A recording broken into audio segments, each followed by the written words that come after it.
ہم سب پہ اتنے احسانات ہیں کہ اگر ہم انہیں شمار کرنا چاہیں تو شمار نہیں کر سکتے۔ رب تعالیٰ نے قرآن کریم میں خود فرمایا وَإِن تَعُدُّوا نِعْمَتَ اللَّهِ لَا تُحْصُوهَا، کہ اگر تم اللہ رب العزت کے انعامات کو شمار کرنا چاہو تو شمار نہیں کر سکتے۔ یہ رب تعالیٰ نے خود فرمایا۔ اور رب تعالیٰ کے عظیم احسانات میں سے سب سے بڑا احسان یہ ہے کہ اس نے ہم سب کو ایمان والی دولت سے سرفراز فرمایا۔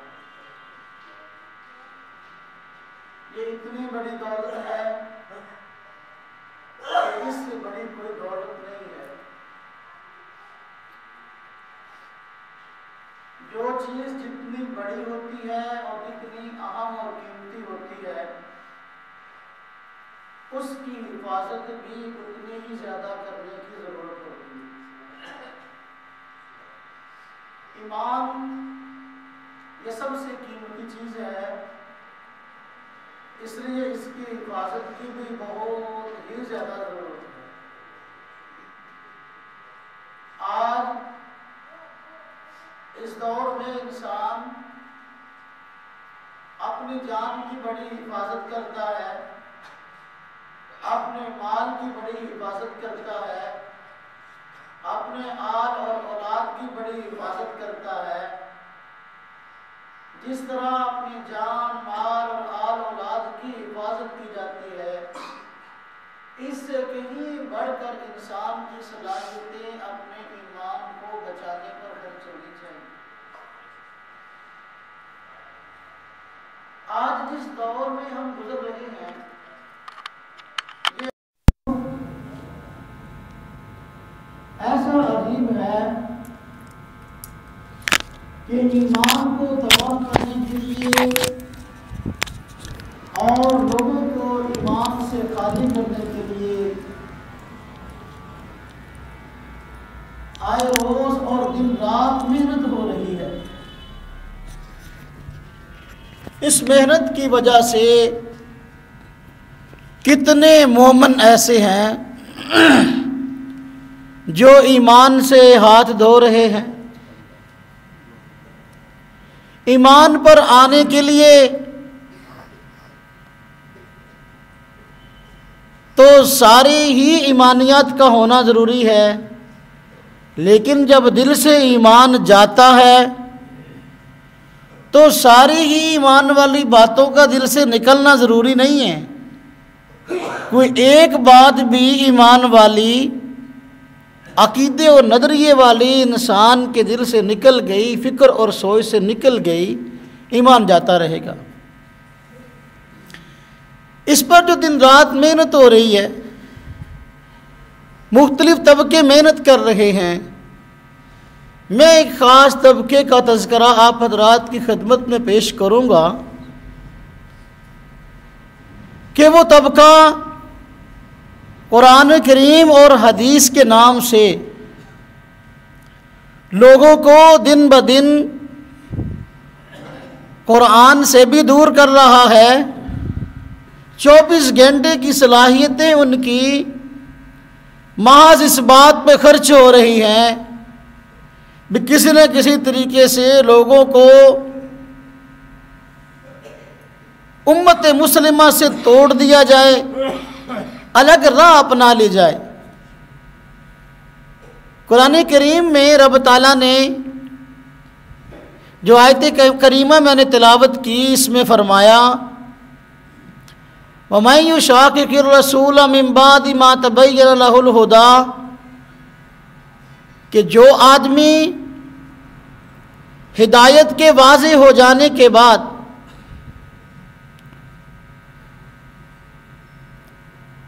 اللہ رب العزت کی مخالفت کرے، رسول اللہ صلی اللہ علیہ وسلم کی مخالفت کرے، وَيَتَّبِعْ غَيْرَ سَبِيلِ الْمُؤْمِنِينَ، اور مسلمان جس راستے پہ چل رہے ہیں اس راستے کو چھوڑ کر الگ راہ کو اپنا لے، رب تعالیٰ فرماتے ہیں اس کو 2 سزائیں ملیں گی، ایک سزا دنیا میں اور دوسری سزا آخرت میں۔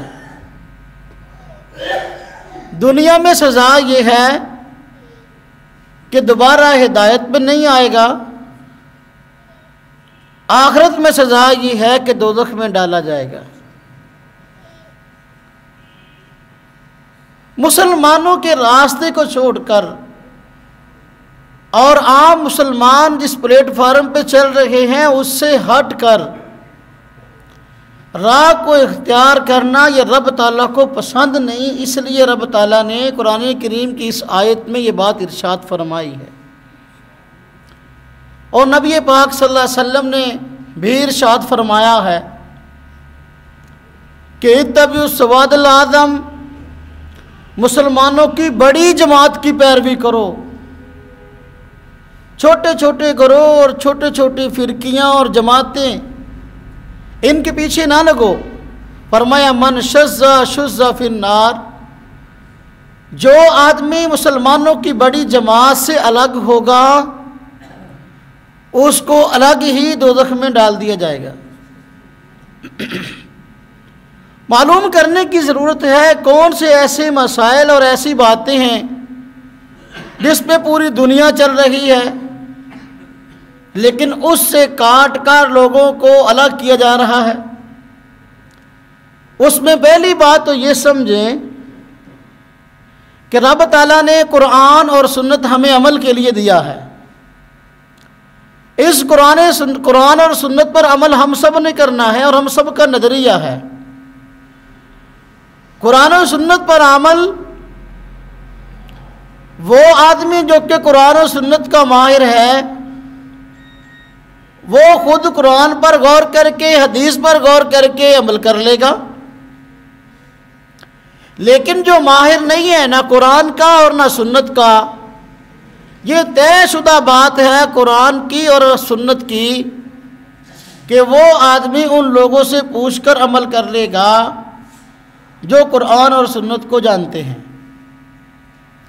قرآن و سنت کو جاننے والا اور اس کا ماہر یہ خود غور کر کے عمل کرے گا، جو قرآن اور سنت کا ماہر نہیں ہے وہ قرآن و سنت کے ماہر سے پوچھ کر زندگی گزارے گا۔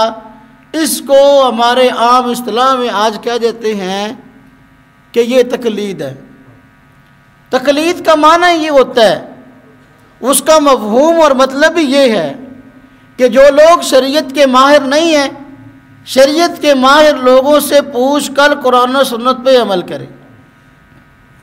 جس وقت سے اسلام آیا یہی روٹین چلتی آ رہی ہے کہ جو لوگ قرآن و سنت کے ماہر تھے انہوں نے خود غور و فکر کر کے اس پہ عمل کیا، وہ فقہاء کرام کی جماعت ہے، اور جو لوگ قرآن و سنت کے ماہر نہیں تھے دوسرے لوگ ان سے پوچھ کر قرآن و سنت پر عمل کرتے تھے۔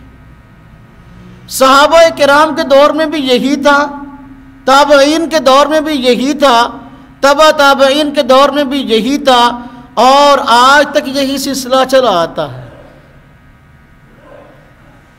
لیکن یہ تقریباً 125 سال اور 150 سال کی بات ہے کہ اس بات کو زیر بحث بنایا گیا بھئی قرآن و سنت پر ہر آدمی خود اپنی سمجھ سے عمل کر لے، دوسروں سے رہنمائی لینے کی ضرورت نہیں ہے۔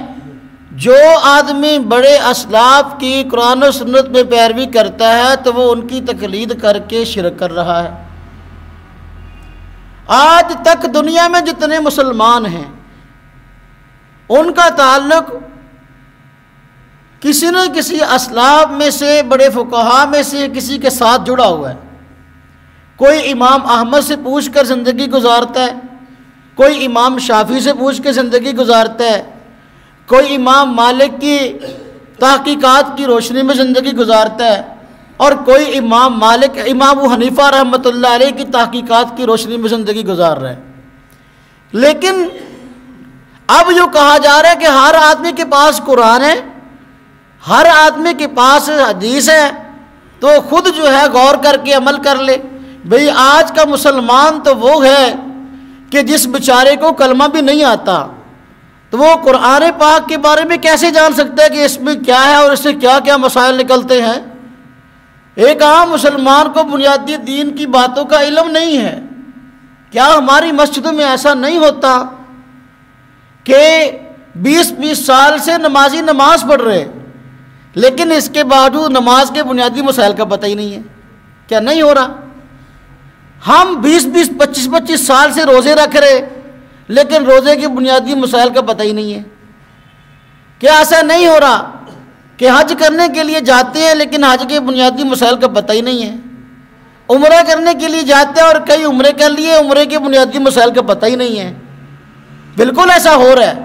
جب یہ بات ہے کہ جس بیچارے کو دین کی بنیادی معلومات کا علم نہیں ہے تو وہ قرآن و سنت کی میں مہارت کیسے حاصل کر سکتا ہے؟ یہ ہر آدمی کے بس کی بات نہیں ہے۔ اس لیے قرآن میں رب تعالیٰ نے فرمایا کہ فَاسْأَلُوا أَهْلَ الذِّكْرِ إِن كُنتُمْ لَا تَعْلَمُونَ، کہ جو لوگ شریعت کے ماہر ہیں ان سے پوچھ کر عمل کر لو، اگر تمہیں شریعت کے مسائل کا علم نہیں ہے تم علم نہیں رکھتے۔ اور یہی تقلید ہے۔ ہم نماز میں سورہ فاتحہ پڑھتے ہیں، رب تعالیٰ نے قرآن کریم میں فرمایا سورہ فاتحہ میں اہدنا الصراط المستقیم صراط الذین انعمت علیہم، فرمایا ہمیں یہ دعا سکھائی ہے کہ ہم رب تعالیٰ سے دعا کرتے ہیں اللہ ہمیں صراط مستقیم دکھا دیجئے۔ وہ ہے کیا؟ یا اللہ ان لوگوں کا راستہ دکھا دیجئے جن پہ تو نے انعام فرمایا ہے۔ معلوم ہوا نماز میں ہم خود رب تعالیٰ سے دعا کرتے ہیں اللہ جن پہ تیرا انعام ہوا ان کی پیروی کرنے کی ہمیں توفیق دے دیجئے۔ لیکن ایک آدمی نماز میں تو یہ دعا کرے اہدنا الصراط المستقیم صراط الذین انعمت علیہم، لیکن جب نماز سے سلام پھرے پھر کہے کہ مجھے کسی کی پیروی کی ضرورت ہی نہیں ہے، تو پھر نماز میں تو کچھ اور مانگ رہا ہے، سلام پھیرنے کے بعد اس کی سوچ اور فکر کچھ اور ہے۔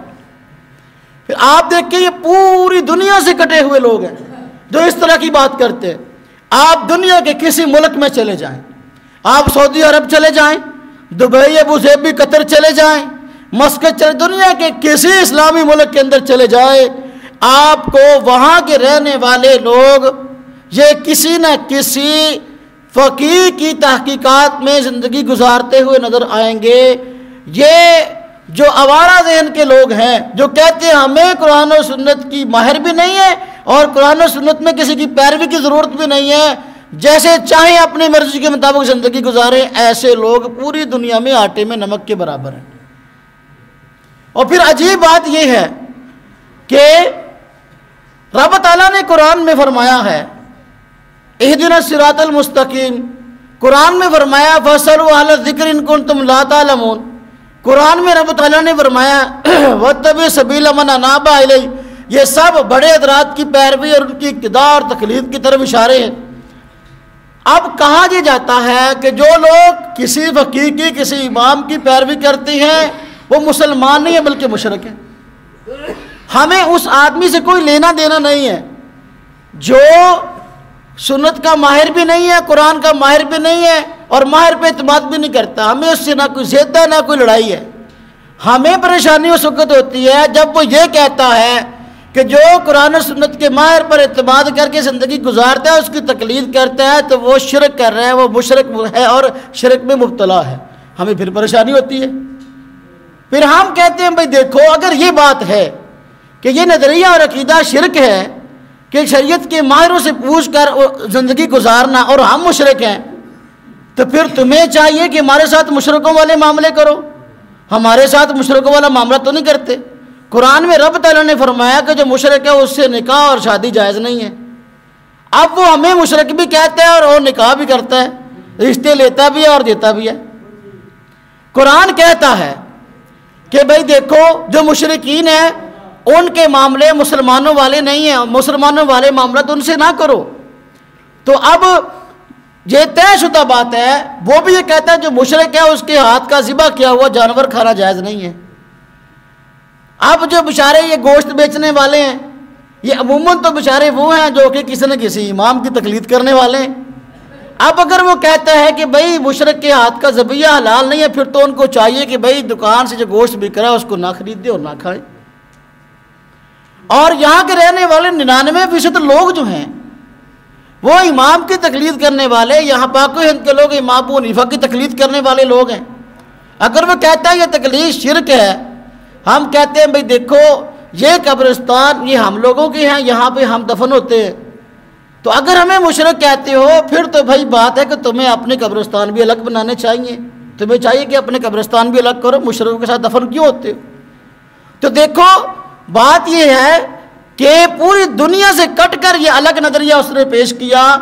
آج تک انگریز کے ہندوستان میں آنے سے پہلے اس مسئلے میں کوئی اختلاف نہیں تھا، اہل علم یہی کہتے تھے کہ بھئی جو شریعت کا ماہر نہیں ہے کسی نہ کسی امام کی پیروی کرے، فقیہ کی پیروی کرے، شریعت کے ماہر کی پیروی کرے اور اس کی روشنی میں زندگی گزارے۔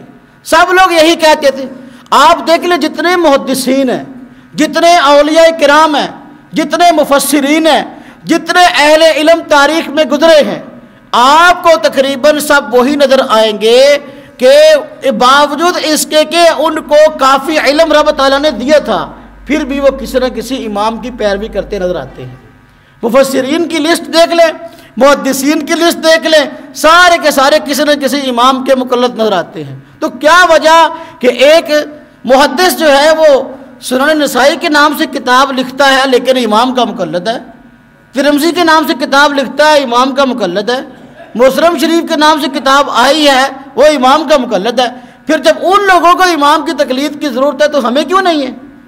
جب یہ نیا فتنہ پہلے وجود میں آیا، انگریز اس وقت ہندوستان میں آئے، لڑاؤ اور حکومت کرو یہ اس نے پالیسی اپنائی، تو اس وقت جو پہلے یہ فرقہ وجود میں آیا تو جو ان حضرات کے پہلے لوگ ہیں ان حضرات نے یہ بات تسلیم کی تھی کہ بھئی دیکھو جو لوگ شریعت کے ماہر نہیں ہیں ان کو کسی نہ کسی امام کی پیروی کرنی چاہیے۔ چنانچہ ان کے سب سے بڑے عالم ہیں نذیر حسین دہلوی صاحب، ان کی کتاب معیار الحق مارکیٹ میں ملتی ہے، نایاب نہیں ہے، اس میں خود لکھا ہے کہ تقلید مطلق یعنی ائمہ میں سے کسی کی پیروی لا علی التعیین یہ ضروری اور فرض ہے، اور جو آدمی شریعت کا ماہر نہیں اس کے لیے، اور پھر جو آدمی جو ہے بالکل شریعت سے ناواقف ہے اس کے لیے کسی نہ کسی امام کی تقلید مباح اور جائز ہے۔ عالم ان کے گزرے مولانا داؤد غزنوی صاحب انہوں نے بھی کہی ہے، ابراہیم سیالکوٹی صاحب انہوں نے بھی کہی ہے، اور اسی طریقے سے عبدالجبار غزنوی صاحب، یہ بہت بڑے بڑے وہ علماء ہیں جو آج ان حضرات سب کے جو ہیں استاد ہیں، وہ یہ بات کہہ گئے۔ لیکن آج کوئی آدمی تقلید کو شرک کہے گا تو گویا اور نام بھی اپنا سلفی رکھے گا تو پھر اسلاف کی بات ان کی یہ ہے، ان کے اسلاف کہتے ہیں بھی تقلید کے بغیر عام آدمی کو گزارا نہیں ہے، عام آدمی کو ذہنی وارگی نہ دو۔ پہلے تو لوگ دین کے پاس آتے ہی نہیں، دین کے قریب آتے نہیں ہیں، لیکن کوئی آدمی دین کے قریب آ جائے تو پھر جو ہے اب تم کہو کہ بھئی تمہیں آزادی ہے، قرآن پاک کو کھولو تو جو مطلب سمجھ لو بس ٹھیک ہے، اس پہ عمل شروع کر دو، کسی سے پوچھنے کی ضرورت نہیں ہے۔ تو اس سے تو ظاہر بات ہے فرقہ بندی جنم لے گی، اس سے ذہنی وارگی جنم لے گی، اس سے گمراہی جنم لے گی، یہ پوری دنیا سے کٹا ہوا نظریہ۔ پھر دیکھیں دوسری بات، وقت بہت کم ہے وگرنہ میں بڑی تفصیل سے اس پہ بات کرتا۔ مسئلہ ہے آج کل طلاق کا۔ آج یہ مسئلہ بڑی تیزی سے پھیل رہا ہے، حالات کے عجیب و غریب ہونے کی وجہ سے بچے اور بچیاں ان کے نکاح ہوتے ہیں تو ناگفتہ بھی حالات کی بنا پہ طلاق کی جاتی ہیں۔ طلاق کا جو آسان اور بہتر طریقہ تو یہ ہے کہ آدمی ایک طلاق اپنی بیوی کو دے اور اس کی عدت گزر جائے، تو عدت میں صلح کرنا چاہے گا تو کر لے گا، نہیں کرنا چاہے گا تو چلو عدت گزر جائے گی، نکاح ٹوٹ جائے گا، بعد میں صرف پھر نکاح پڑھانے کی ضرورت ہے، دوبارہ پھر میاں بیوی ہیں۔ لیکن جذبات میں آ کر آج بچے تین طلاقیں دینے لگے ہیں۔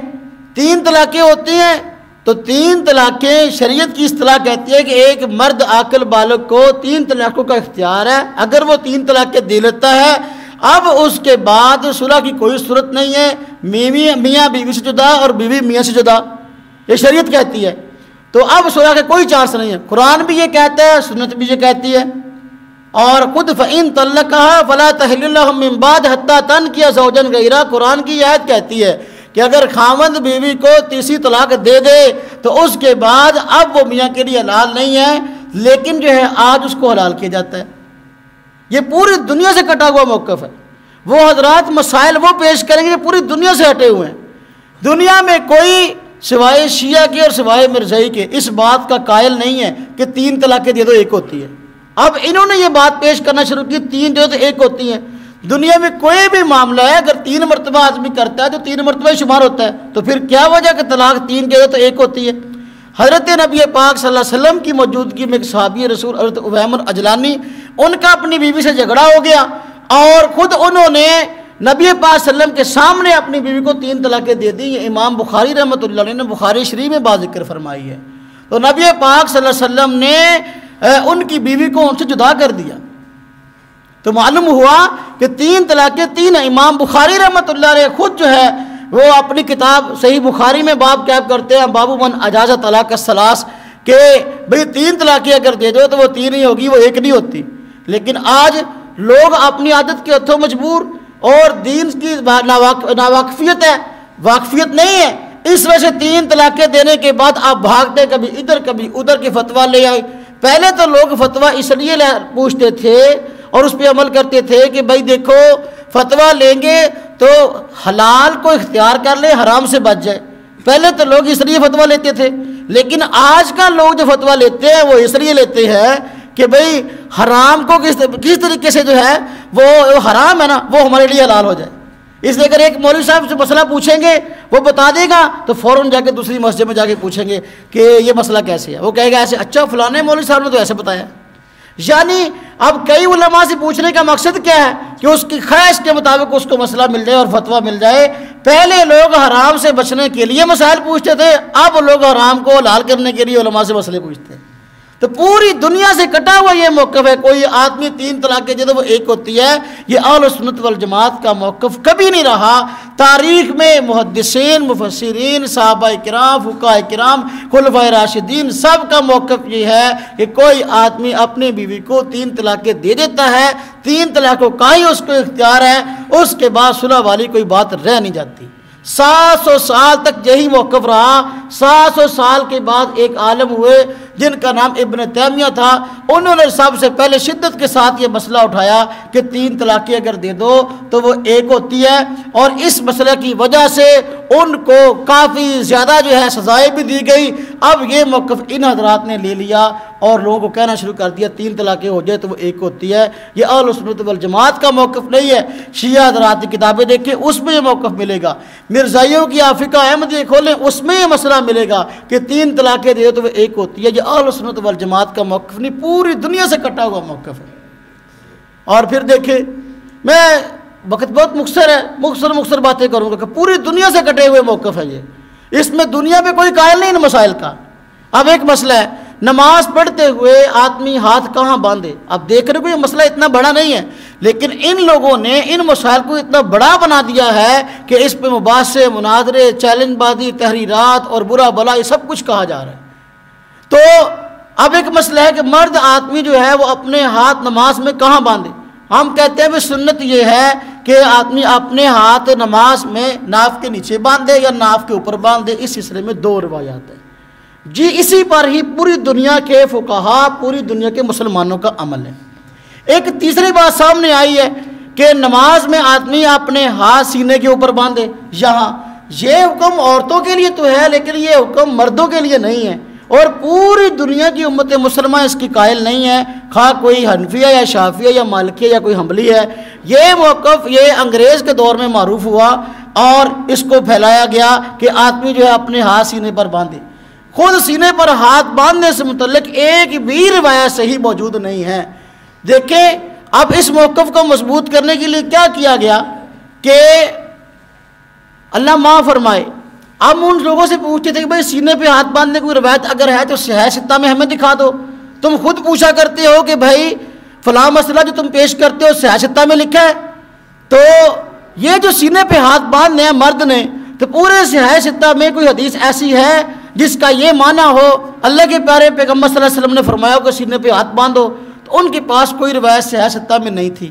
لیکن اب یہ کیا کہ انہوں نے حدیث کی کتاب سنن ابی داود اس کو چھاپا اور سینے پہ ہاتھ باندھنے کی ایک روایت جو سنن ابی داود میں نہیں تھی اس میں داخل کر دی ہے تاکہ لوگوں کو دکھا سکے بھی سینے پہ ہاتھ باندھنے کی روایت صحیح ستہ میں موجود ہے۔ یہ کس نام پہ ہو رہا ہے؟ یہ قرآن و حدیث کے نام پہ ہو رہا ہے. موقف وہ دیا ہے جو پوری دنیا سے کٹا ہوا ہے. اور پھر دیکھیں عام طور پر عادت تو ہوتی ہے بات کرنے، کوئی آدمی بات کرے حدیث کہاں ہے فوراً کہتے ہیں بخاری شریف میں جی، مسلم شریف میں جی. اب کون بخاری کو جانے اور کون مسلم کو جانے؟ اتنے بڑے عالم دین ہیں، میں ان کا نام لوں تو جو ان کو جانتے ہیں وہ جانے کے بہت بڑے عالم دین ہیں. ثناء اللہ امرتسری صاحب یہ بہت بڑے ان حضرات کے عالم دین ہیں. انہوں نے فتاویٰ ثنائیہ میں یہ بات لکھی ہے، سینے پہ ہاتھ باندھنے کی روایتیں بخاری مسلم اور اس کی شروع کے اندر بکثرت ہے. اب دیکھیں جب یہ بات آئی تو اب مسئلہ سامنے آیا کہ بھائی بخاری میں دیکھو کہاں ہے روایت سینے پہ ہاتھ باندھنے کی. پوری بخاری آپ پڑھ دیں کہیں آپ کو سینے پہ ہاتھ باندھنے کی روایت نہیں ملے گی. لیکن فتاویٰ ثنائیہ میں یہ بات آج بھی لکھی ہے اور مارکیٹ میں کتاب مل رہی ہے. جو مسلمان اس کتاب کو پڑھے گا وہ تو سمجھے گا نا کہ سینے پہ ہاتھ باندھنے کی حدیث جو ہے بخاری شریف میں لکھی ہوئی ہے، حالانکہ بخاری میں کوئی روایت موجود نہیں ہے. بلکہ خود اب ایک کتاب ان حضرات نے چھاپی ہے، مکتبہ قدوسیہ لاہور سے چھپی ہے، اس کا نام ہے عبادات میں بدعات اور سنت نبوی سے اس کا رد. اس میں یہ بات لکھی ہے جہاں اور بدعات کو ذکر کیا تو یہ بدعت بھی ذکر کیا کہ کوئی آدمی اگر ناک پر ہاتھ باندھتا ہے تو دوسرا آدمی اس کو کہتا ہے بھئی یہ نہ باندھو، یہ ثابت نہیں ہے تو یہ بدعت ہے. اور پھر سینے پہ ہاتھ باندھنے کی جتنی روایات ہیں تو ان روایات کے متعلق لکھا گیا ایک ایک کے متعلق. عمر بن عبد المنعم اس کتاب کو لکھنے والے ہیں اور غیر مقلد عالم ہیں، اور خود جو ہے انہوں نے یہ بات لکھی ہے ایک ایک حدیث ذکر کر کے ثابت کیا ان میں سے کوئی بھی روایت ایسی نہیں ہے جو قابل اعتبار ہو. اب سینے پہ ہاتھ باندھنے کی ایک بھی روایت قابل اعتبار نہیں ہے تو پھر ایک تو سینہ زوری یہ کہ بخاری کے نام پہ کہا جا رہا ہے کہ اس کی روایتیں ہیں، دوسری سینہ زوری یہ کہ ایک کتاب میں ایک حدیث موجود نہیں ہے تو اس کو دوسری کتابوں سے اٹھا کر اب سنن ابو داؤد کے اندر ڈال دیا، یہ سینہ زوری ہے. آپ مجھے بتائیں ایک موقف پوری دنیا سے پہلے کٹا ہوا تھا، دنیا میں انوکھا موقف تھا، اگر اس سلسلے میں احادیث صحیح ہوتی امت مسلمہ کا اس پہ عمل ہوتا یا نہ ہوتا؟ بالکل ہوتا. لیکن امت مسلمہ کا اس پہ عمل سینے پہ ہاتھ باندھنے پہ کبھی نہیں رہا. دو ہی موقف تھے، یا تو بھی ناف کے نیچے ہاتھ باندھ دو یا ناف کے اوپر ہاتھ باندھ دو، اس کے علاوہ کوئی اور موقف نہیں تھا.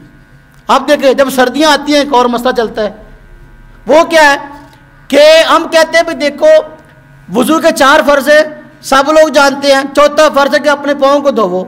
پاؤں کو دھونا ضروری ہے، لیکن اگر سردی کے موسم میں سردی سے بچنے کے لیے کسی آدمی نے چمڑے کے موزے پہنے ہوئے ہیں تو وہ ان کے اوپر مسح کر سکتا ہے. یہ پوری امت مسلمہ کا مسئلہ ہے کہ موزے پر مسح کرنا جائز ہے. لیکن جو عام پتلی نائلون کی جرابیں ملتی ہیں ان پر مسئلہ کہ ان پر مسح کرنا جائز ہو، یہ پوری امت مسلمہ کا مسئلہ نہیں ہے. پوری امت مسلمہ کہتی جو عام نائلون کی پتلی جرابیں ہمیں ملتی ہیں ان پر مسح کرنا جائز نہیں ہے. لیکن وہ حضرات ان دنوں میں اس مسئلے کو خاص طور پہ چھیڑ دیتے ہیں، ہمیں بھی بیان کرنے کی ضرورت پیش آتی ہے. وہ کہتے ہیں یہ عام پتلی نائلون کی جرابوں پر مسح کر لو، حالانکہ خواہ کوئی امام ابو حنیفہ کا مقلد ہے یا امام شافعی کا یا امام احمد کا یا امام مالک کا، یہی موقف پوری دنیا میں آج معروف ہے اور چلے آ رہے، پوری دنیا کا اس پہ عمل ہے. اس پہ کہ عام پتلی جرابوں پر مسح کر لو، اس موقع پہ ٹھہرنے والا قائم ہونے والا کوئی طبقہ موجود نہیں ہے سوائے ان حضرات کے. اور پھر دیکھیں اس سلسلے میں ایک عالم دین بیان کر رہا تھا، ان کا نام حبیب الرحمن یزدانی ہے. ان سے کسی نے پوچھا کہ بھائی آپ یہ تو بتائیں کہ جرابوں پر جو مسح کرتے ہیں ان کے بارے میں کوئی حدیث ہے؟ اب سنیں ان کے خطبات مارکیٹ میں ملتے ہیں، چھپے ہوئے ہیں، ہمارے پاس موجود ہیں. اس میں انہوں نے کہا کیوں نہیں، بالکل حدیث موجود ہے کہ جرابوں پر مسح کرو، اور یہ حدیث جو ہے بخاری شریف میں ہے. امام بخاری رحمۃ اللہ علیہ نے باب قائم کیا، باب المسح علی الجوربین، جرابوں پر مسح کرنے کا باب. وہ کہنے لگا دیکھو امام بخاری نے باب قائم کیا، اتنا بڑا محدث ہے، اب اگر وہ باب قائم کر کے بتا رہا ہے چیپٹر قائم کر کے، تو اب تم بتاؤ تم بڑے علم والے ہو یا جو ہے امام بخاری بڑے علم والے ہیں؟ اب عام آدمی تو خاموش ہو جائے گا نا، بھائی امام بخاری کے نام پہ بات کی ہے. لیکن آپ پوری صحیح بخاری پڑھ لیں، آپ کو یہ چیپٹر پوری صحیح بخاری میں نہیں ملے گا. اور یہ عالم کوئی چھوٹا نہیں ہے. حبیب الرحمن یزدانی وہ عالم ہے جس کی طرز پہ یہ تقریر کرتے ہیں. اب اذان ہوتی ہے تو اس کے طرز پہ، اور تقریر ہوتی ہے تو اس کے طرز پہ، اسے کہتے ہیں یزدانی طرز، یزدانی سر. اذان جو ہوتی ہے اسی طرز پہ ہوتی ہے. امام ابو حنیفہ کی تقلید تو منع ہے، لیکن جو آدمی یزدانی کی اذان میں بھی تقلید کرتا ہے اور بیان میں بھی تقلید کرتا ہے اور پھر تقلید کو شرک بھی کہتا ہے، اس کو کم از کم تو سوچنا چاہیے میں کیا کہہ رہا ہوں. خیر، جرابوں پر مسح خود ان حضرات کے علماء نے اس بات کو تسلیم کیا کہ عام پتلی نائلون کی جرابیں ان کے متعلق کوئی بھی صحیح صریح مرفوع روایت موجود نہیں ذخیرہ حدیث میں۔ ایک کتاب ہے یونس دہلوی صاحب، بہت بڑے نظرات کے عالم ہیں، ان کی کتاب کا نام ہے دستور المتقی۔ دستور المتقی کیا معنی؟ متقی آدمی کا دستور، زندگی کیسے گزارنی ہے۔ اس میں انہوں نے خود لکھا ہے کہ جرابوں پر مسح کے متعلق جو روایت ہے ان میں کوئی بھی صحیح نہیں ہے۔ اب آپ مجھے بتائیں، اسی طرح دوسرے بڑے عالم ہیں نذیر حسین دہلوی صاحب، آج جتنے علماء ہیں ان کے سب ان کے شاگرد ہیں، ان کو کہتے ہیں شیخ الکل فی الکل۔ ان کی فتاوی نظیریہ کھول کر دیکھیں، اس میں باقاعدہ طور پر یہ بات لکھی ہے کہ جرابوں پر مسح کرنے سے متعلق کوئی بھی حدیث صحیح نہیں ہے، اور موزوں پر مسح کرنے کے متعلق احادیث ہیں۔ مسئلہ چلتا ہے کہ جمعہ کا خطبہ ہے، جمعہ کا خطبہ، یہ تو جمعہ کا بیان ہے نا، جب تک لوگ نہیں آتے تو امام صاحب واضح نصیحت کرتے ہیں کہ جب لوگ آ جائیں گے پھر انشاءاللہ اذان ہوگی، پھر عربی خطبہ ہوگا۔ جو جمعہ کا عربی خطبہ ہے اس کو سننا واجب ہے۔ بعض صحابہ کرام سے یہ بھی منقول ہے کہ یہ جو عربی خطبہ ہے یہ 2 رکعتوں کے کیا مقام ہے۔ جمعے کی جو 2 رکعتیں ہیں، حالانکہ زور کی 4 تھیں، تو جو کم ہو گئی، بعض صحابہ کرام کا یہ فرمان ہے کہ 2 رکعتیں اس لیے کم ہو گئی ہے کہ عربی خطبہ جو ہے اس کو سننا ضروری ہے اس وجہ سے۔ اب جب سے اسلام آیا اس وقت سے لے کر آج سے تقریباً انگریز کے ہندوستان میں آنے تک پوری دنیا جمعے کا عربی خطبہ وہ عربی میں دیتے رہے ہیں، مادری زبان میں اس کا ترجمہ کرنے کا کبھی بھی نہ صحابہ کرام میں رواج رہا، نہ تابعین میں، نہ سلف صالحین کے اندر۔ نبی پاک صلی اللہ علیہ وسلم ہمیشہ عربی میں خطبہ دیتے رہے۔ صحابہ کرام کے دور میں اسلام پوری دنیا میں پھیل گیا، دنیا کے دوسرے ممالک میں جا کر انہوں نے جو ہے وہ حکومت کی ہے، وہاں جمعے پڑھائے ہیں، حالانکہ ان کے مخاطب عربی نہیں تھے، لیکن ان لوگوں نے عربی خطبے کا ترجمہ نہیں کیا مادری زبان میں، وہ صرف عربی زبان میں خطبہ ہوا ہے۔ اب یہ کام ہمارے ہاں ان کے ممبر پر ہوتا ہے، جس دن جمعہ ہوتا ہے عربی خطبہ پڑھا جا رہا ہوتا ہے، ساتھ امام اس کا ترجمہ کر رہا ہوتا ہے۔ یہ عمل نہ صحابہ کرام سے ثابت ہے، نہ نبی پاک صلی اللہ علیہ وسلم سے ثابت ہے، نہ آج تک سلف صالحین نے اس پر عمل کیا۔ یہ دین کے نام پہ نئی بدعت کھڑی ہوئی اور اس کو پیش کیا جا رہا ہے قرآن حدیث کے نام پہ۔ ایک آدمی سے میں نے کہا یار یہ کیا کام شروع کیا ہے؟ صحابہ کرام عربی میں خطبہ دیتے رہے، نبی پاک صلی اللہ علیہ وسلم عربی میں خطبہ دیتے رہے، تو عمر سارے اسلاف کا اس پر رہا، محدثین کا۔ کسی محدث نے اس بات پہ کوئی روایت کوئی حدیث نقل نہیں کی کہ مادری زبان میں اس کا ترجمہ کرو جب عربی خطبہ دے رہے ہو، تم کیوں کرتے ہو؟ کہتا جی خطبے کا مقصد ہے کہ لوگ سمجھے، جب لوگ مخاطب ہوں گے دوسری زبان والے تو ترجمہ کرنا پڑے گا۔ میں نے کہا یہ بات صحابہ کرام کو سمجھ میں آئی کہ نہیں آئی؟ صحابہ کرام دوسرے ممالک میں جا کر خطبے دیتے تھے، تو ان کے مخاطب کوئی فارسی تھا، کوئی اور زبان والا تھا، لیکن ان حضرات نے کبھی ترجمے نہیں کیے تھے۔ یہ بات ان کو سمجھ میں نہیں آئی۔ میں نے کہا کل کو تم کہو گے قرآن کریم کے نازل ہونے کا مقصد تو سمجھنا سمجھانا ہے، نماز میں قرآن جب پڑھا کرو تو عربی میں پڑھنے کی ضرورت نہیں ہے، کوئی پنجابی میں قرآن پڑھ لے، ہاں جی، کوئی اس کا ترجمہ کو کافی سمجھ لے، الحمد شریف عربی میں پڑھنے کی بجائے ہے اس کا ترجمہ پڑھنا شروع کر دے، کوئی انگریزی میں پڑھنا شروع کر دے، بتاؤ اس کا کیا جواب ہوگا؟ اب وہ کبھی ادھر دیکھے کبھی ادھر دیکھے۔ ہم کہتے ہیں کوئی عمل سنت اس وقت بن سکتا ہے جب اس پہ نبی پاک صلی اللہ علیہ وسلم کے اور صحابہ کرام کے عمل کی مہر لگی ہوئی ہو۔ جس کام پہ نبی پاک صلی اللہ علیہ وسلم کے عمل کی، صحابہ کرام کے عمل، سلف صالحین کے عمل کی مہر نہیں لگی، وہ کتنا ہی ہمیں اچھا کیوں نہ لگے، لیکن جو ہے وہ عمل اللہ کے ہاں مردود ہے۔ پھر ایک اور نیا کام دیکھیں، میں کہہ رہا ہوں پوری دنیا میں انوکھے مسائل ہیں، اگر آپ کبھی غور کریں اور پیش کیے جا رہے ہیں قرآن و حدیث کے نام پہ۔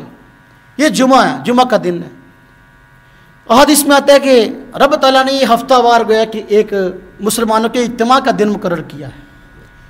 اور آپ نے دیکھا کبھی غور کیا ہو کہ تقریباً اکثر علاقوں میں مسجدیں 2 طرح کی ہوتی ہیں، ایک مسجد جامع ہوتی ہے اور ایک مسجد جامع نہیں ہوتی۔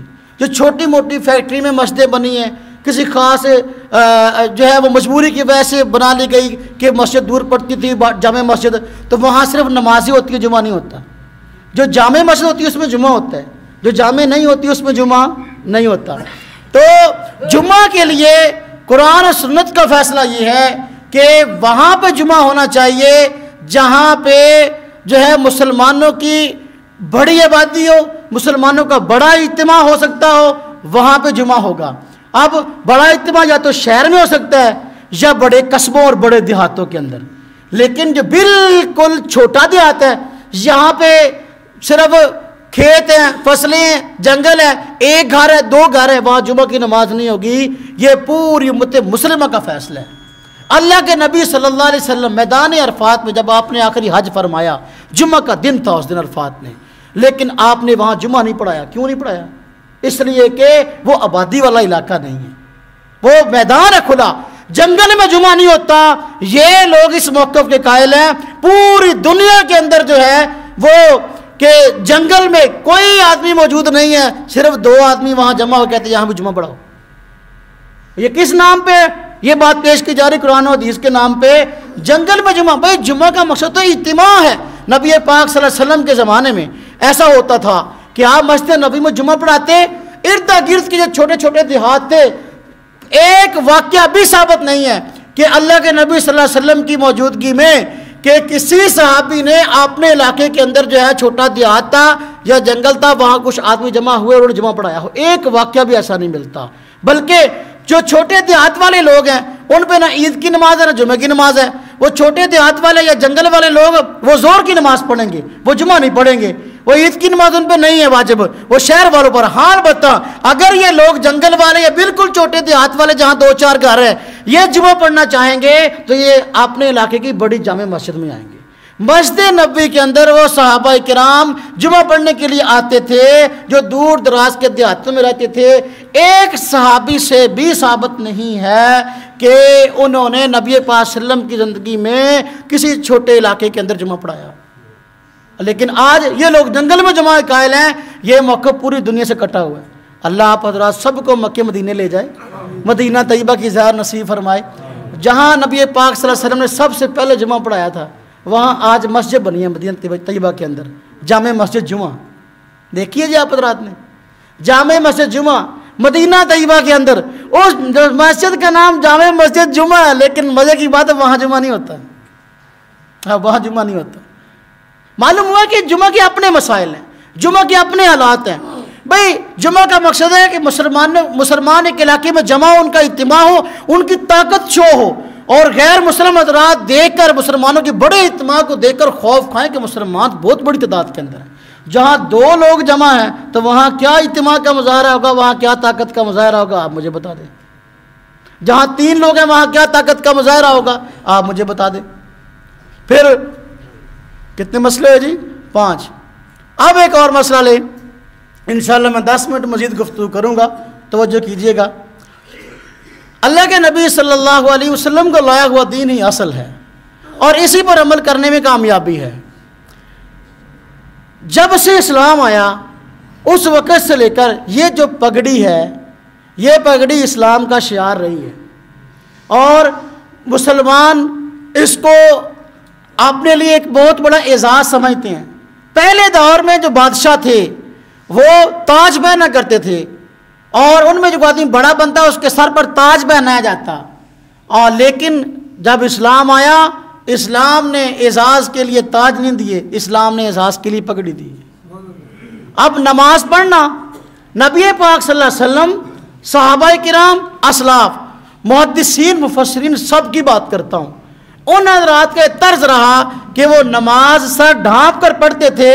ننگے سر نماز پڑھنا اور پگڑی چھوڑنے کی مستقل عادت بنا لینا یہ مسلمانوں کا شعار نہیں تھا. لیکن آج یہ سوچی سمجھی سائنس کے تحت جو ہے پگڑی کو بدنام کیا جا رہا ہے، ٹوپی کو بدنام کیا جا رہا ہے. اب چلو ایک غیر مسلم پگڑی کے خلاف بات کرے الگ بات ہے، ٹوپی کے خلاف بات کرے ایک الگ بات ہے. ایک آدمی مسلمان ہے، وہ قرآن کا نام لیتا ہے اور حدیث کا نام لیتا ہے اور وہ نماز یوں پڑھنے کی عادت بنا لیتا ہے جان بوجھ کے کہ ننگے سر نماز پڑھنی ہے، اور ننگے سر نماز پڑھنا کوئی شرعی مسئلہ ہے. ایک آدمی مسلمان نماز پڑھنے کے لیے آیا، اس کے سر پہ ٹوپی نہیں، کسی وجہ سے مجبوری ہے، کوئی مسئلہ نہیں، نماز پڑھ لے اس کی ہو جائے گی، ہم اس کی نماز کو ناجائز نہیں کہتے. لیکن ایک آدمی ہے کہ وہ ننگے سر نماز پڑھنا اپنی عادت بنا لے اور اپنے فرقے کا شعار بنا لے اور پھر جو ہے ننگے سر نماز پڑھنے پر دلیلیں پیش کرنے کی کوشش کرے، تو یہ اسلام میں ایک ایسی عجیب بدعت ہے اور پوری دنیا سے کٹا ہوا ایک الگ ایسا موقف ہے کہ جس کے پیچھے نہ کوئی قرآن کی آیت ہے نہ کوئی حدیث مبارکہ موجود ہے. ایک خطیب صاحب کی میں تقریر سن رہا تھا، تو وہ تقریر کر رہے تھے، ننگے سر والوں کی شان بیان کر رہے تھے. سنیں، کہتے عیسیٰ علیہ السلام نازل ہوں گے تو حدیث میں آتا ہے کہ نبی پاک صلی اللہ علیہ وسلم نے ارشاد فرمایا جب وہ تشریف لائیں تم ان کو پہچان لینا. جامع مسجد دمشق کے شرقی مینارے پر اتریں گے تو 2 فرشتوں کے سروں پر کندھوں پر ہاتھ رکھے ہوئے ہوں گے، ان کے بال گنگریالے ہوں گے، ان کے سر سے پانی ٹپک رہا ہوگا، تم ان کو پہچان لینا. اب یہ تو حدیث ہے، اس سے کسی کو انکار نہیں ہے، تو یہ تو ہر مسلمان کا ایمان ہے. لیکن اب ان کی بات سنیں جو وہ کہتے ہیں دیکھو جی حدیث میں ہے کہ سر سے پانی ٹپک رہا ہوگا. کہتے ہیں اس بات کی علامت ہے کہ ننگے سر ہوں گے عیسیٰ علیہ السلام جب آسمان سے آئیں گے. اور ٹھیک ہے، جب وہ خود ننگے سر ہوں گے تو پھر جن کی مسجد میں آئیں گے آ کے نماز پڑھائیں گے یا خود امام مہدی کے پیچھے پڑھیں گے جامع مسجد دمشق، کہتے ہیں اس سے معلوم ہو کہ وہ بھی ننگے سر والے ہوں گے. اور پھر عوام سے پوچھتے ہیں آپ بتائیں ننگے سر نماز کون پڑھتے ہیں؟ سب نے کہا اہل حدیث. اب یہ مجھے بتائیں کہ یہ قرآن کی کون سی خدمت ہے، حدیث کی کون سی خدمت ہے؟ یہ کہنا ہے کہ ننگے سر نماز والوں کی مسجد کون سی ہے، یہ بتاؤ. سب نے کہا اہل حدیث کی. کیا حدیث یہ کہتی کہ ننگے سر نماز کو اپنا شعار بنا لو؟ جی نہیں. حالانکہ میں بڑے افسوس سے یہ بات کہتا ہوں کہ جتنے ان کے بڑے بڑے علماء ان کی فتاوی دیکھو، فتاوی علماء حدیث دیکھو، فتاوی ثنائیہ دیکھو، فتاوی اصحاب الحدیث دیکھو، فتاوی اہل حدیث دیکھو، اتنے بڑے بڑے فتاوی میں نے جہاں تک پڑھے اس میں یہ لکھا ہے کہ پگڑی کے ساتھ نماز پڑھنا جو ہے یہ افضل ہے اور اس کے ذریعے انسان کا اجر بڑھ جاتا ہے. لیکن کیا وجہ ہے کہ پگڑی والی سنت کو ان لوگوں نے چھوڑ دیا ہے؟ پگڑی پہننے سے متعلق روایات سے ہے ستہ میں موجود ہیں، بخاری شریف میں موجود ہیں، مشکات شریف میں موجود ہیں. پھر کیا وجہ ہے کہ ان احادیث کو اپنا آنکھیں بند کر لی جاتی ہیں، ان سے درگزر کیا جاتا ہے اور اس کو شرعی مسئلہ سمجھتے ہیں کہ ننگے سر نماز پڑھنا یہ پارٹی کی علامت ہے؟ کہتا ہوں اللہ معاف فرمائے کہ ننگے سر نماز پڑھنا اللہ کے نبی صلی اللہ علیہ وسلم کی سنت نہیں، یہ آپ پر جھوٹ ہے. بلکہ ان حضرات کے بڑے جب یہ بات لکھ چکے ہیں پھر کیا وجہ کہ نہیں مانتے؟ پھر دیکھیں جنازہ، نماز جنازہ یہ پوری دنیا سے کٹا ہوا موقف ہے. ننگے سر نماز پڑھنا کو شرعی مسئلہ سمجھنا، فرقے کی علامت سمجھنا. نماز جنازہ جب سے اسلام آیا اس وقت سے لے کر انگریز کے ہندوستان میں آنے تک، بلکہ انگریز کیا یہ آپ 20-25 سال لگا لیں، اس سے پہلے تک نماز جنازہ پوری امت مسلمہ آہستہ پڑھتی آ رہی ہے. خود اس سلسلے میں روایت بھی موجود ہے کہ سنت یہ ہے کہ نماز جنازہ آہستہ پڑھی جائے. لیکن اب یہ کچھ سالوں سے یہ کام شروع ہو بڑی شدت کے ساتھ. جہاں بھی ان حضرات کو جنازہ پڑھانے کا موقع ملتا ہے تو جنازے کو اونچی آواز سے پڑھاتے ہیں. حالانکہ خود اس سلسلے میں حدیث موجود ہے، نبی پاک صلی اللہ علیہ وسلم کا عمل موجود ہے کہ نماز جنازہ کو آہستہ پڑھنا ہے. اب وہ اونچی آواز سے کیوں پڑھتے ہیں؟ یہ صرف اور صرف اپنی کمپنی کی مشہوری کے لیے ہے. اس کے پیچھے نبی پاک صلی اللہ علیہ وسلم کا عمل مبارک موجود نہیں ہے. عمل تو وہ بھائی سنت تو وہ عمل بنے گا جو اللہ کے پیارے پیغمبر نے کیا، جو صحابہ کرام کی عادت مبارکہ تھی. اور سنت وہ عمل بنتا ہے جو اللہ کے نبی صلی اللہ علیہ وسلم نے ہمیشہ کیا، وہ عمل سنت ہوتا ہے. جس کو صحابہ کرام نے اپنایا اور پوری دنیا میں پھیلایا وہ عمل سنت ہوتا ہے. اگر کسی مجبوری کی وجہ سے کسی نے کوئی کام کیا ہو تو ایک الگ بات ہے. جس طرح کہ اللہ کے نبی صلی اللہ علیہ وسلم جو ہے زور کی نماز میں بس اوقات قرآن پاک اونچی پڑھ لیتے تھے. حالانکہ زور کی نماز میں وہ بھی آہستہ قرآن پڑھتے ہیں، ہم بھی پڑھتے ہیں. عصر کی نمازیں بس اوقات قرآن پاک اونچی پڑھ لیتے تھے نبی پاک صلی اللہ علیہ وسلم. وہ خاص حالات تھے، کچھ لوگ مسلمان ہونے کے لیے آتے، نئے لوگ مسجد میں ٹھہرتے، ان کو نماز کا طریقہ بتلانے کے لیے نبی پاک صلی اللہ علیہ وسلم بس اوقات اونچی آواز سے زور میں قرآن پڑھ لیتے تھے. تو یہ میں نے عرض کیا ایک کوئی مجبوری کی بات کبھی ہوگی تو الگ بات ہے، لیکن سنت وہ عمل ہوتا ہے جو نبی پاک صلی اللہ علیہ وسلم نے عام اپنایا ہے. تو عام سنت یہ ہے اللہ کے نبی صلی اللہ علیہ وسلم جنازہ آہستہ پڑھتے تھے، لیکن وہ لوگ جنازے کو اونچی آواز سے پڑھتے ہیں. پھر دیکھیں اس میں مزید عجیب بات ہے کہ جو نماز جنازہ ہے اللہ کے نبی صلی اللہ علیہ وسلم سے اس کی جو دعائیں منقول ہیں، اس کی دعا میں ایسا تو آیا کہ اللہ کے نبی صلی اللہ علیہ وسلم نے جنازے میں کبھی کوئی دعا پڑھ لی، کبھی کوئی پڑھ لی، کبھی کوئی پڑھ لی. لیکن اللہ کے نبی صلی اللہ علیہ وسلم نے 15 منٹ کا جنازہ پڑھایا، 20 منٹ کا جنازہ پڑھایا، اس میں جتنی دعائیں ساری پڑھنی شروع کر دی. نبی پاک صلی اللہ علیہ وسلم کا یہ طریقہ نہیں تھا، یہ طریقہ آج ایجاد ہوا ہے. پھر اس پہ ایک اور نیا کام ہے کہ امام دعائیں پڑھ رہے ہیں اونچی آواز سے، مقتدی پیچھے کہہ رہے آمین آمین آمین. یہ کیا ہو رہا ہے؟ جنازہ. اس طرح کا جنازہ اللہ کے نبی صلی اللہ علیہ وسلم نے کبھی نہیں پڑھایا کہ نبی پاک صلی اللہ علیہ وسلم جنازے کی دعائیں اونچی اونچی پڑھ رہے ہوں اور پیچھے صحابہ آمین آمین جنازے کی دعاؤں میں کہہ رہے ہوں، یہ قرآن و حدیث کے نام پہ یہ نئی چیز پوری امت مسلمہ سے عجیب اور پوری دنیا سے کٹی ہوئی الگ چیز پیش کی جا رہی ہے۔ ہم لوگ بس کا جب قرآن کا نام سنتے حدیث کا نام سنتے ہیں فوراً پریشان ہو جاتے کہ وہ تو قرآن حدیث کا نام لیتا ہے۔ بھائیو، قرآن کا نام سنو اور اس پہ عمل کرو، حدیث کا نام سنو عمل کرو، لیکن یہ دیکھو وہ حدیث پیش بھی کرتا ہے کہ نہیں کرتا۔ جس طرح دنیا کے اور کاموں کے لیے ٹائم نکالنے کی ضرورت ہے، اس کام کے لیے بھی ٹائم نکالنے کی ضرورت ہے کہ ہم سمجھیں دین کہتا کیا ہے۔ اللہ کے نبی صلی اللہ علیہ وسلم نے کبھی جنازہ اس طرح پڑھایا کہ صحابہ پیچھے آمین آمین کہہ رہے ہوں۔ آپ ایک اور چیز دیکھیں، یہ دین کے نام پہ ہو رہا پوری دنیا میں کہہ رہا ہوں، یہ جو میں نے مسائل بیان کیے امت مسلمہ کا اس پہ عمل نہیں رہا ماضی میں۔ کوئی ایک آدمی کرتا ہو، دو کرتے ہو، 5 کرتے ہو، تو یہ اس سے مجھے غرض نہیں ہے۔ عمل وہ سنت ہے جس پہ پوری امت مسلمہ چل رہی ہے۔ قرآن نے کہا وَاتَّبِعْ غَيْرَ سَبِيلِ الْمُؤْمِنِينَ، ہاں جی، وہ آدمی گمراہ ہے جو کہ مسلمانوں کے راستے کو چھوڑ کر اور راستہ اختیار کرتا ہے۔ مسلمان عام جو ہے جس راستے پہ چلتے ہیں وہی سنت ہے۔ اس لیے آپ نے فرمایا کہ من شذ شذ فی النار، مسلمانوں کے راستے کو چھوڑ کر جو الگ راہ اپناتا ہے دوزخ میں اکیلا ڈالا جائے گا۔ اب غائبانہ نماز جنازہ کا سلسلہ چلا۔ غائبانہ نماز جنازہ نجاشی کا نبی صلی اللہ علیہ وسلم نے پڑھایا، وہ غائبانہ نہیں تھا، اس لیے کہ صحابہ نے آپ کے پیچھے پڑھا۔ تو صحابہ پڑھنے والے بتاتے ہیں جب ہم جنازہ پڑھ رہے تھے تو میت جو ہے وہ ہماری نجاشی کی ہمارے سامنے کر دی گئی تھی۔ یہ کشف تھا۔ جس طرح کہ اللہ کے نبی صلی اللہ علیہ وسلم جب معراج سے واپس آئے تو مشرکین مکہ نے پوچھ لیا بتاؤ مسجد اقصیٰ کی کھڑکیاں کتنی، دروازے کتنے، پلر کتنے، ستون کتنے۔ اب اللہ کے پیارے پیغمبر وہاں کھڑکیاں اور دروازے گننے کے لیے تو نہیں گئے تھے، لیکن اللہ رب العزت نے پردے ہٹا دیے، مسجد اقصیٰ آپ کے سامنے کر دی گئی، آپ نے دیکھ کر جواب دیا کہ اتنے دروازے اتنی کھڑکیاں کی۔ یہ کشف تھا۔ اس طرح جنہوں نے جنازہ پڑھا وہ کہہ رہے ہیں صحابہ کرام کہ یہ جنازہ ایسا نہیں تھا کہ میت سامنے نہیں تھی، بلکہ نجاشی کے میت سامنے تھی۔ جب سامنے تھی اب غائبانہ رہا نہیں۔ اب دیکھو ایک تو اس کو غائبانہ پڑھنا، پھر اس پہ دیکھو ان کی مسجد میں اعلان کروانے کے لیے جاؤ کہ ہمارا کوئی فلاں عزیز فوت ہو گیا اس کا اعلان کر دو، کہتے نا نا نا، یہ حدیث میں نہیں آیا کہ کسی آدمی کے فوت ہونے والے کا اعلان کیا جائے اس کا جنازہ فلاں وقت پہ ہے، یہ حدیث میں نہیں آیا۔ لیکن ایک آدمی اگر اللہ کرے وہ شہید بھی ہوا ہو، عام طور پر تو شہید ہوتا ہی نہیں، ویسے اشتہار چھپ جاتے ہیں، تو اب اگر وہ شہید ہوا ہے اللہ کے نبی صلی اللہ علیہ وسلم سے کیا ثابت ہے کہ یہ جو اشتہار بازی آج ہو رہی ہے اس نام پہ کہ جی کیا ہے فلاں پارک کے اندر فلاں شہر میں امیر حمزہ صاحب یا حافظ سعید صاحب آ کے غائبانہ نماز جنازہ پڑھائیں گے، 10 دن پہلے 15 دن پہلے اشتہار چھپ جاتے ہیں اور خوب اس کی پبلسٹی کی جاتی ہے، یہ حدیث میں کہاں ثابت ہے؟ مسجد کے اندر فوتگی کا اعلان تو حدیث میں نہیں آیا، لیکن یہ 15 دن پہلے جنازے کی اشتہارات چھاپ رہے ہیں، کہاں سے ہے؟ اللہ کے نبی صلی اللہ علیہ وسلم کو وحی کا ذریعہ علم ہوا کہ نجاشی فوت ہو گیا، آپ نے صحابہ کرام کو اسی وقت فرمایا کہ تمہارا بھائی نجاشی جس کا نام اسم ہے فوت ہو گیا، چلو اس کے لیے جو ہے وہ دعائیں مغفرت کرتے ہیں، جنازہ پڑھتے ہیں۔ سوچا اللہ کے نبی صلی اللہ علیہ وسلم نے نماز جنازہ پڑھایا ہے، وہ اس کے لیے 15 دن کا وقفہ نہیں رکھا، اس کے لیے 20 دن کا وقفہ نہیں رکھا کہ مشہوری ہو اشتہار نہیں چھاپے۔ یہ جو اس نام سے اشتہار چھاپے جاتے ہیں یہ قرآن کی کون سی آیت کا تقاضا ہے اور کون سی حدیث کا تقاضا ہے؟ پھر قرآن و سنت کا یہ فیصلہ ہے کہ جنازہ ہو تو جنازے میں عورتوں کو جانے کی اجازت نہیں ہے۔ غائبانہ نماز جنازے کی اشتہار چھپتے ہیں تو اس پہ مرد بھی شامل ہوتے ہیں جنازے میں، عورتیں بھی شامل ہو رہی ہوتی ہیں۔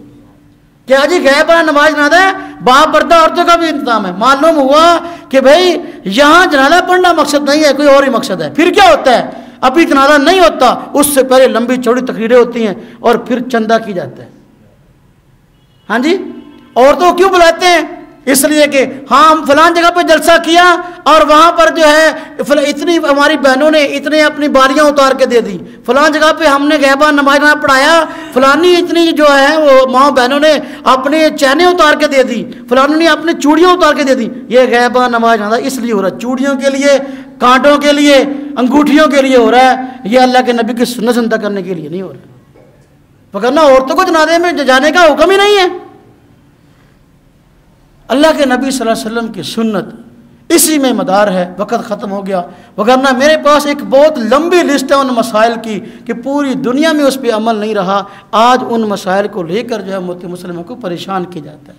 ہمارا مقصد کسی پہ تنقید نہیں، ہمارا مقصد کسی کی ذاتیات نہیں، ہمارا مقصد یہ کہ بھئی امت مسلمہ کو اسلاف سے نہ توڑو، امت مسلمہ جس راستے پہ چل رہی ہے اس پہ چلنے دو، نت نئی راہیں اگر تم کھولو گے امت مسلمہ اس میں بھٹک کر صراط مستقیم سے ہٹ جائے گی، اور اس کا وبال اس آدمی پہ آئے گا جو لوگوں کو ہٹاتا ہے۔